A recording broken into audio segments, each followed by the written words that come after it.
Selamat datang di Novel Audioku Channel. Terima kasih sudah mampir di Novel Audioku Channel. Bantu untuk klik tombol subscribe dan like untuk berkembangnya channel ini.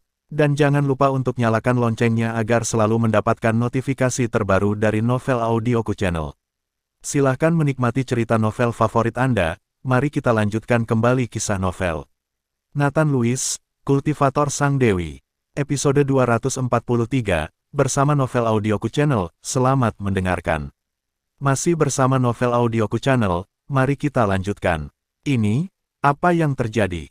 Semua orang terkejut, melambaikan tangan satu persatu, tetapi semua energi di tubuh mereka menghilang, dan mereka menjadi manusia biasa. Walker Guo mengerutkan kening dan mengepalkan tinjunya dengan erat, tetapi kekuatan di tubuhnya juga ditekan, dan dia tidak bisa menunjukkannya sama sekali. Ini harus menjadi lingkaran penekan, yang menekan energi kita. Brand Walt menjelaskan. Patriark Walt, apakah kamu punya cara untuk menguraikan lingkaran ini? Walker Guo bertanya. Dengan kekuatan mereka ditekan, mereka tidak bisa membuka peti mati tembaga, dan mereka tidak tahu apa yang ada di dalamnya. Brand Walt menggelengkan kepalanya. Saya tidak bisa memecahkan lingkaran sihir sebesar ini, dan pegunungan adalah formasi di sini, dan air adalah matanya. Keterampilan muluk semacam ini mungkin hanya master sihir tingkat atas. Jika tebakanku benar, ini pasti urat naga yang dibicarakan oleh para kaisar dari segala usia. Urat naga. Walker Guo sedikit terkejut. Dia tidak mengerti sama sekali, jadi dia tidak mengerti apa yang dibicarakan Brand Walt. Dalam dinasti masa lalu, keluarga kerajaan akan membiarkan orang yang cakap dan orang asing mencari tanah harta karun urat naga yang dapat membuat negara makmur.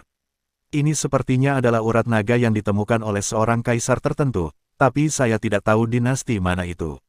Brand Walt menjelaskan. Brand Walt menjelaskan bahwa Walker Guo akhirnya mengerti, tetapi melihat peti mati tembaga di depannya dan menyerah seperti ini, Walker Guo masih sedikit enggan. Tapi sekarang mereka semua kehilangan energi, mereka tidak bisa mendekati peti mati tembaga sama sekali, dan sekarang mereka harus kembali dengan cara yang sama, tetapi layak untuk mendapatkan peta pegunungan dan sungai 90.000 mil. Karena kita menemukan peti matinya dan kita tidak bisa membukanya, ayo kembali, kali ini persidangan selesai.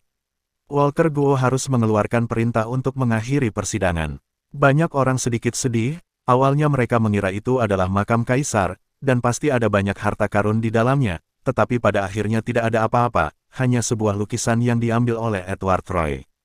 Sekarang Walker Guo telah berbicara, semua orang tidak menolak untuk patuh, lagi pula, percuma tinggal di sini, energi mereka ditekan, dan mereka tidak bisa berbuat apa-apa. Tapi saat Walker Guo hendak membawa pria itu kembali dengan cara yang sama, Nathan Lewis tiba-tiba maju selangkah. Tunggu sebentar, kamu mencuri barang-barangku dan pergi seperti ini. Mata Nathan Lewis dingin, dan ada senyuman di sudut mulutnya. Ketika formasi baru saja diaktifkan dan energi semua orang ditekan, Nathan Lewis mencobanya dan menemukan bahwa dia tidak terpengaruh sama sekali. Yang diolah Nathan Lewis bukanlah energi, melainkan energi spiritual, jadi lingkaran sihir ini tidak berpengaruh pada Nathan Lewis. Sekarang semua orang telah ditekan, bahkan Walker Guo telah menjadi orang biasa, jadi Nathan Lewis tidak perlu takut padanya, jadi dia hanya mengambil kesempatan untuk merebut peta pegunungan dan sungai 9.000 mil. Nathan Lewis, apa yang ingin kamu lakukan?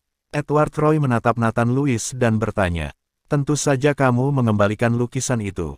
Nathan Lewis berkata, dan berjalan menuju Edward Roy. Nathan Lewis, meskipun kekuatanku telah ditekan, kamu tidak jauh lebih baik. Jika kamu ingin melakukan sesuatu, kami orang bisa mengalahkanmu berkeping-keping. Edward Roy tidak takut sama sekali. Meskipun kekuatannya ditekan, dia percaya Nathan Lewis tidak diragukan lagi seperti orang biasa sekarang, dan dia tidak perlu takut. Benarkah? Kalau begitu cobalah. Nathan Lewis melangkah maju, meraih peta pegunungan dan sungai 90.000 mil, dan menyambarnya dengan kekuatan ringan. Edward Roy terkejut, dan meninju Nathan Lewis. Pukulan ini sepenuhnya adalah kekuatan ledakan tubuh, tanpa kekuatan apapun. Ledakan. Edward Roy meninju dada Nathan Lewis, tetapi Nathan Lewis tidak bergerak, diikuti oleh teriakan Edward Roy. Edward Roy hanya merasa pukulannya mengenai pelat besi, dan rasa sakit yang parah menyebar ke seluruh tubuhnya. Bentak, Nathan Lewis menamparnya, dan tubuh Edward Roy terbang seperti layang-layang dengan tali putus, dan menabrak dinding batu dengan keras. Masih bersama Novel Audioku Channel, mari kita lanjutkan. Perubahan mendadak ini membuat semua orang menatap Nathan Lewis dengan kaget.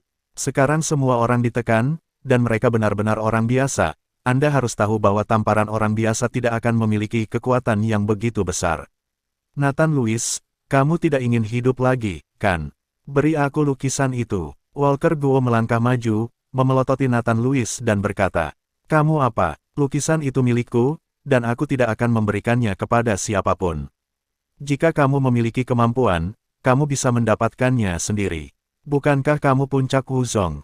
Bukankah kamu luar biasa? Ayo dan mengerti. Nathan Lewis menantang Walker Guo.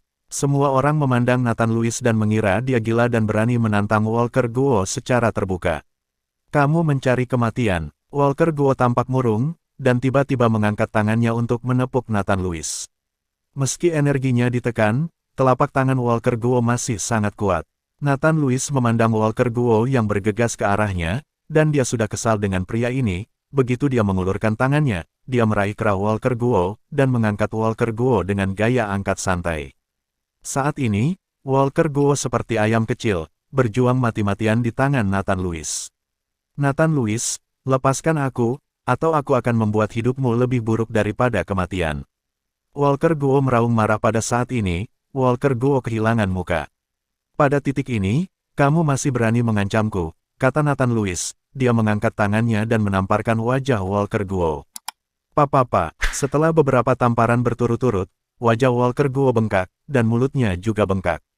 Melihat Nathan Lewis berani memukul Walker Guo seperti ini, semua orang membuka mulut karena terkejut, tetapi tidak ada yang berani berhenti. Sekarang mereka dapat melihat bahwa lingkaran sihir tidak menekan kekuatan Nathan Lewis, itulah mengapa adegan ini terjadi. Dalam hal ini, sekarang di sini, Nathan Lewis adalah langit, kaisar, dan tidak ada yang berani memprovokasi dia. Kamu mengancamku. Nathan Lewis memandang Walker Guo dengan mencibir dan berkata. Walker Guo membuka mulutnya, tetapi tidak mengatakan apa-apa, dan menundukkan kepalanya tanpa daya. Jika ini terus berlanjut, dia akan dipukuli sampai mati oleh Nathan Lewis. Melihat Walker Guo kehilangan kesombongannya, Nathan Lewis membuang Walker Guo ke samping seperti anjing mati. Melihat pemandangan di depannya, ekspresi Edward Roy menjadi sangat jelek. Baru saja dia ingin memarahi Nathan Lewis, tapi sekarang dia hanya bisa menutup mulutnya rapat-rapat, tidak berani memprovokasi Nathan Lewis lagi. Meskipun Edward Roy tutup mulut dan tidak memprovokasi Nathan Lewis tidak berniat melepaskannya, dan berjalan lurus ke arah Edward Roy. Lalu dia menjambak rambut Edward Roy dan menariknya ke samping. Nathan Lewis, aku memberimu lukisan itu. Aku tidak akan mencurinya darimu, mengapa kamu masih mencariku? Tanya Edward Roy bingung, sedikit gemetar. Aku benar-benar tidak senang melihatmu, oke. Nathan Lewis menendang dada Edward Roy dengan keras, lalu membenturkan kepala Edward Roy ke dinding batu. Segera, wajah Edward Roy berlumuran darah, dan fitur wajahnya dipelintir menjadi satu. Semua orang menonton, tidak ada yang mencoba menghentikannya. Wajah Walker Guo sangat suram, tapi dia tidak berani lagi mengurusnya. Kedua Master Wuzong dari keluarga Troy hanya bisa berbalik dengan tergesa-gesa. Mereka tidak berani melangkah maju, mereka hanya bisa melihat ke arah George Troy. George Troy tidak memiliki ekspresi sedikit pun di wajahnya, tapi dia sudah merasa senang di dalam hatinya. Dia sendiri sudah lama kesal melihat Edward Troy. Jika diberi kesempatan, George Troy ingin menghajar Edward Troy seperti ini. Edward Troy sedang sekarat, tapi Nathan Lewis tidak berhenti. Tidak ada yang tahu mengapa Nathan Lewis memperlakukan Edward Troy seperti orang gila saat ini, dan seberapa dalam kebencian di antara mereka berdua. Alasan Nathan Lewis melakukan ini adalah karena dia memikirkan ibunya, yang masih menderita di keluarga Troy, jadi dia tidak bisa mengendalikan emosinya. Nathan Lewis, tidak apa-apa. Jika kamu benar-benar membunuh Edward Troy, masa depanmu akan sulit. Pada saat ini, Dalton Ethan melangkah maju untuk membujuk Nathan Lewis. Nathan Lewis tersenyum kecut, bahkan jika dia tidak membunuh Edward Troy, keluarga Troy tidak akan membiarkannya pergi. Tetapi Nathan Lewis tidak dapat mengambil nyawa Edward Troy sekarang, dia harus menunggu kesempatan, gunakan nyawa Edward Troy. Masih bersama Novel Audioku Channel, mari kita lanjutkan. Nathan Lewis melepaskan tangannya, dan Edward Troy jatuh ke tanah seperti genangan lumpur. Pada saat ini, George Troy meminta dua Master Wuzong dari keluarga Troy untuk membantu Edward Troy kembali. Lukisan ini milikku, tidak ada yang bisa mengambilnya. Jika ada yang masih punya ide untuk lukisan ini, kamu bisa datang dan mencobanya. Jika tidak ada orang lain yang punya ide, keluarlah. Nathan Lewis melirik semua orang dan berkata, saat ini, siapapun yang berani memikirkan lukisan itu, semua mengikuti jalan yang sama. Edward Troy dan Walker Guo juga dibantu oleh anggota keluarga Troy. Jika aku tidak membalas dendam, aku bersumpah aku tidak akan menjadi manusia. Aku pasti akan membunuhnya. Edward Troy, yang keluar dari gua, berteriak marah setelah memulihkan kekuatannya. Jangan khawatir, bajingan kecil ini tidak akan bisa keluar dari makam kuno. Jika dia berani keluar, aku akan memotong tubuhnya menjadi berkeping-keping. Mata Walker Guo juga memancarkan niat membunuh. Pada saat ini, semua orang di dalam gua pergi, tetapi Arlo Navarro tidak pergi, berdiri di samping dengan tenang menunggu sesuatu. Saudara Arlo, mereka semua sudah pergi, apa yang masih kamu lakukan di sini? Dalton Ethan menatap Arlo Navarro dan bertanya, aku hanya ingin tahu tentang apa yang ada di dalam peti mati tembaga itu, dan aku ingin tinggal dan melihat apa yang terjadi, kata Arlo Navarro datar. Sekarang energi kita ditekan, tidak ada yang bisa mendekati peti mati tembaga, bagaimana menurutmu? Dalton Ethan bertanya dengan curiga. Bukankah masih ada dia? Arlo Navarro menunjuk Nathan Lewis, dia pasti akan membuka peti mati tembaga. Dalton Ethan menatap Nathan Lewis dan bertanya, Nathan Lewis, apakah kamu akan membuka peti mati tembaga ini? Nathan Lewis mengangguk. Sekarang mereka semua ada di sini, tentu saja dia ingin melihat apakah ada harta karun di peti mati tembaga. Tapi kamu harus hati-hati, ada terlalu banyak jebakan di sini, dan bahkan jika kamu mendapatkan harta karun itu, kamu mungkin tidak akan bisa pergi. Orang-orang itu pasti menunggumu di luar. Dalton Ethan mengingatkan, aku tahu, tapi lebih baik aku melihat apa yang ada di peti mati tembaga dulu. Setelah Nathan Lewis mengatakan itu, dia berhenti dan melompat ke peti mati tembaga. Melihat keran yang sedikit menonjol di peti mati tembaga, Nathan Lewis memutarnya dengan lembut dengan tangannya, lalu menahan napas. Berderit, mengikuti suara gesekan, tutup peti mati tembaga perlahan terbuka. Setelah dibuka, cahaya keemasan memancar dari peti mati tembaga, diikuti oleh mayat di depan mata Nathan Lewis. Mayat itu mengenakan pakaian yang ditenun dengan benang emas dan memiliki mahkota tertentu di kepala mayat itu. Saya tidak tahu berapa tahun telah berlalu, tetapi jenazah masih mempertahankan postur aslinya, tidak membusuk sama sekali, dan ada beberapa benda giok berharga di kedua sisi jenazah. Saat peti mati tembaga dibuka, Nathan Lewis merasakan aura besar muncul dari peti mati tembaga, dan aura ini mungkin menjadi alasan mengapa tubuh tidak membusuk. Nathan Lewis, apakah ada harta karun di dalamnya? Dalton Ethan berteriak ingin tahu saat melihat peti mati tembaga itu terbuka. Tidak ada harta, itu hanya beberapa permata dan batu giok, yang tidak terlalu membantu untuk kultivasi. Nathan Lewis menggelengkan kepalanya. Nathan Lewis tidak terlalu peduli dengan permata dan batu giok ini. Dia tidak kekurangan uang, dan dia tidak menginginkan hal-hal ini. Beberapa barang giok yang mengandung energi spiritual dimasukkan ke dalam sakunya. Tepat ketika Nathan Lewis hendak menutup peti mati, tiba-tiba sebuah cincin gelap di tangan mayat itu menarik perhatian Nathan Lewis. Umumnya kaisar ini suka memakai cincin giok, saya belum pernah melihat seorang kaisar memakai cincin gelap, dan itu tidak terlihat sangat indah. Merasa cincin itu agak aneh, Nathan Lewis melepas cincin itu sendiri, memasukkannya ke dalam sakunya, lalu menutupi peti mati itu. Setelah melompat turun dari peti mati tembaga, Dalton Ethan dengan tergesa-gesa mengepungnya, dan Bernard Dean juga bergabung dengannya dengan rasa ingin tahu. Kakak Nathan, harta apa yang kamu miliki? Mari kita lihat. Bernard Dean bertanya dengan tidak sabar. Arlo Navarro juga membawa lelaki tua bungkuk itu saat ini. Masih bersama Novel Audioku Channel, mari kita lanjutkan. Nathan Lewis mengeluarkan benda giok di sakunya. Benda giok ini mengandung aura pengawasan. Ketika Dalton Ethan dan Bernard Dean mengambil benda giok untuk dimainkan, mereka terasa segar dan nyaman menyebar ke seluruh tubuh. Nathan Lewis, benda-benda ini sangat berharga, kata Dalton Ethan dengan heran. Karena saudara Ethan menyukainya, aku akan memberimu satu. Nathan Lewis memilih sepotong batu giok dan menyerahkannya kepada Dalton Ethan. Dalton Ethan terkejut sesaat, lalu dia tertawa dan berkata, Nathan Lewis, itu menarik, aku berkomitmen padamu sebagai teman. Dalton Ethan juga mengambil giok tanpa kesopanan, dan Nathan Lewis memilih yang lain untuk Bernard Dean. Arlo Navarro menatap mata panas itu, tetapi tidak mengatakan apa-apa. Kakak Nathan, Apakah benda giok ini ada di dalamnya? Apakah ada harta lainnya? Bernardin bertanya dengan rasa ingin tahu. Nathan Louis mengeluarkan cincin hitam itu dan berkata, ada cincin ini, saya tidak tahu apa gunanya. Tidak ada aura pada cincin ini, dan Nathan Louis juga telah memeriksanya dengan indera spiritualnya, sangat biasa, tapi sangat biasa. Jelas tidak masuk akal jika cincin itu dikenakan di tangan seorang kaisar. Biarkan aku melihat. Bernardin mengambil cincin itu dan melihatnya dengan hati-hati. Segera, Bernardin menemukan beberapa karakter kecil di bagian dalam cincin, dan dia sedikit terkejut. Ada 3 karakter di cincin ini, yaitu cincin penyimpanan. Ketika Nathan Louis mendengar ini, dia buru-buru mengambil ring kembali ke tangannya.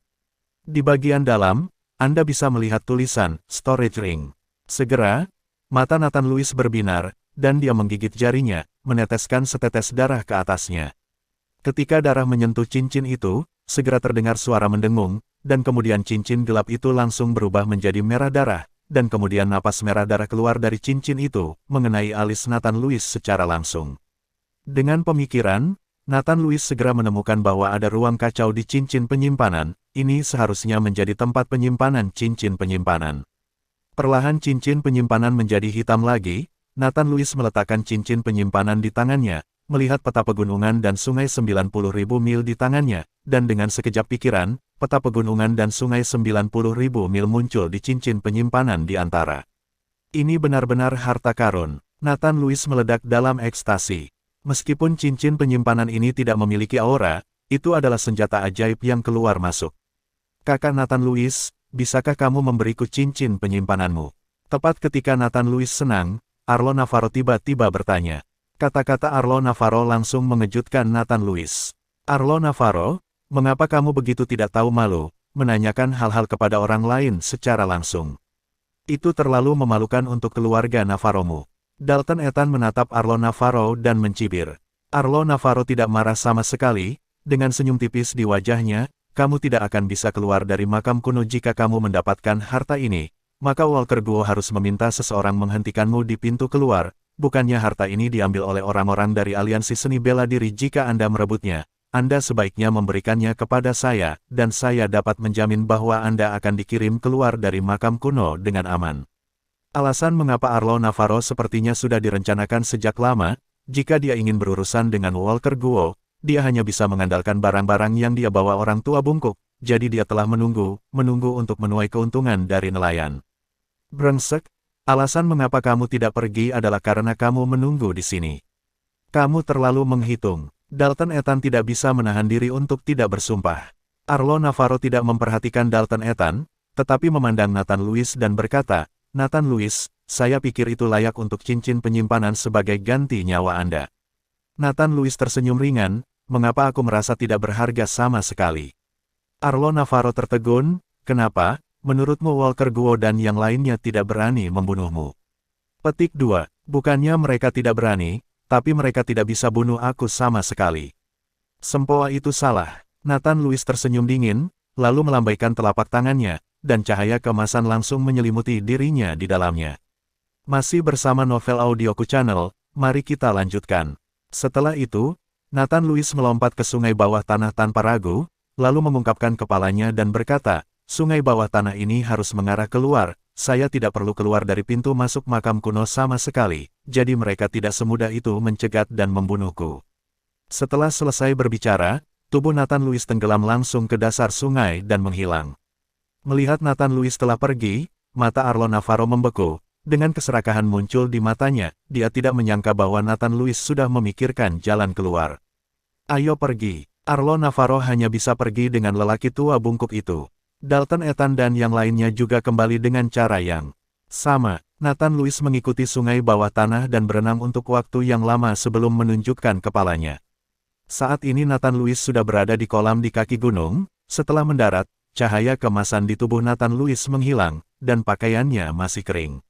Aku tidak berharap untuk keluar sejauh ini dalam satu nafas. Nathan Louis melihat ke gedung-gedung tinggi di kejauhan, dan dia menemukan bahwa tempat ini berjarak ratusan mil dari ibu kota. Tanpa penundaan sedikit pun, Nathan Louis menuju ke ibu kota. Meskipun waktu uji coba kali ini sangat singkat, Nathan Lewis memperoleh cukup banyak cincin penyimpanan dan peta gunung dan sungai sepanjang 90.000 mil, semuanya adalah harta yang tak ternilai harganya. Terutama peta pegunungan dan sungai 90.000 mil, yang baru saja digunakan Nathan Lewis untuk kultivasi. Dengan kekuatan Nathan Lewis saat ini, kultivasi membutuhkan banyak aura. Di pintu masuk makam kuno di sisi lain, Walker Guo sedang menunggu Nathan Lewis keluar bersama sekelompok orang dari sekte tersebut.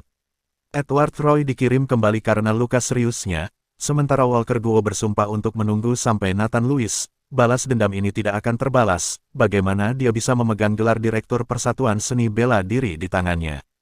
Tapi setelah menunggu lama, Nathan Lewis tidak pernah keluar, tapi Dalton Ethan, Arlo Navarro dan Bernard Dean keluar. Melihat orang-orang ini keluar, tetapi tidak ada tanda-tanda Nathan Lewis, Walker Guo langsung menghentikan Dalton Ethan dan yang lainnya dan bertanya, di mana Nathan Lewis? Walker Guo sangat marah, tapi dia tidak menyerang Dalton Ethan, tapi menahannya. Tuan Navarro, apakah Anda tahu mengapa Nathan Lewis tidak keluar dengan Anda? Walker Guo menatap Arlo Navarro dan bertanya dengan sopan. Aku tidak tahu, kata Arlo Navarro, dan pergi bersama lelaki tua bungkuk itu. Bukan karena Arlo Navarro membantu Nathan Lewis, tetapi dia tidak ingin orang seperti Walker Guo menemukan Nathan Lewis, karena Arlo Navarro masih ingin mendapatkan beberapa harta Nathan Lewis. Terutama cincin penyimpanan, Arlo Navarro jatuh cinta padanya pada pandangan pertama. Melihat Dalton Ethan dan Arlo Navarro tidak mengatakan apa-apa, Walker Guo mengalihkan perhatiannya ke Bernard Dean. Melihat Walker Guo menatapnya, Bernard Dean dengan cepat melambaikan tangannya dan berkata, aku tidak tahu apa-apa, jangan tanya aku. Mata Walker Guo tertuju, dan dia mengulurkan tangan dan meraih kerah Bernard Dean. Bagaimana bisa kamu tidak tahu? Apa yang ingin kamu lakukan? Jika kamu ingin memukulku, aku akan membiarkan seseorang melaporkannya. Direktur Federasi Seni Bela Diri Ibu Kota yang bergengsi memukuli seorang anak. Bernard Dean mengancam Walker Guo. Ketika Walker Guo mendengar kata-kata Bernard Dean, dia hampir tertawa terengah-engah. Bernard Dean adalah seorang pria berusia 20-an, dan dia bahkan mengatakan dia masih kecil. Namun, melihat orang-orang dari keluarga sekte di sekitarnya, Walker Guo hanya bisa melepaskan tangannya, dan berteriak pada Bernard Dean, keluar dari sini. Bernard Dean buru-buru pergi dengan orang-orangnya sendiri, sementara Walker Guo terus tertinggal pintu masuk ke makam kuno dijaga. Setelah Nathan Lewis bergegas kembali ke ibu kota, dia langsung pergi ke pengadilan Dharma sekarang. Bagi Nathan Lewis, satu-satunya tempat yang aman di ibu kota adalah pengadilan Dharma. Melihat Nathan Lewis kembali begitu cepat, Falco Wetner sedikit terkejut. Lagi pula, setiap percobaan akan memakan waktu setidaknya 7 atau 8 hari, tetapi Nathan Lewis kembali setelah hanya 1 hari berlalu. Terima kasih sudah mampir di Novel Audioku Channel. Bantu untuk klik tombol subscribe dan like-nya untuk berkembangnya channel ini. Novel Audioku Channel akan memberikan lebih banyak lagi cerita novel yang lainnya dalam versi audio.